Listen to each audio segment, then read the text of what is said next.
নিরামিষের দিনে এরকম একটা রাজকীয় রেসিপি থাকলে মাছ মাংসের কথা পুরো ভুলিয়ে দেবে। প্রথমে গরম জলে কিছুটা নুন দিয়ে কয়েকটা সয়াবিন দিয়ে ভালো করে সিদ্ধ করে জলে ২-৪ বার ধুয়ে জলটা ভালো করে চেপে মিক্সিতে দিয়ে দিলাম। কিছুটা পরিমাণে আদা, ২ টো কাঁচা লঙ্কা দিয়ে জল ছাড়াই সয়াবিনটা পেস্ট করে নেব।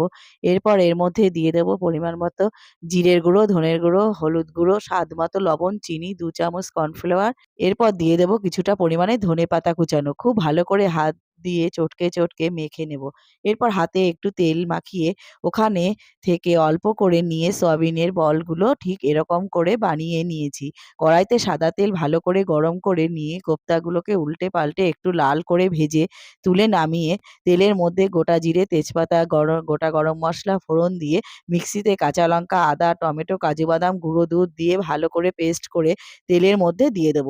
এরপর পরিমাণ মতো লবণ, হলুদ, লঙ্কার গুঁড়ো দিয়ে মসলাটা ভালো করে কষিয়ে পরিমাণ মতো জল দিয়ে ঝোল ভালো করে ফুটে আসলে সয়াবিনের কোফতাগুলো ধনেপাতা কুচি ছড়িয়ে নামিয়ে নেব। রেসিপিটি গরম, গরম ভাতের সাথে খেতে দারুণ লাগে।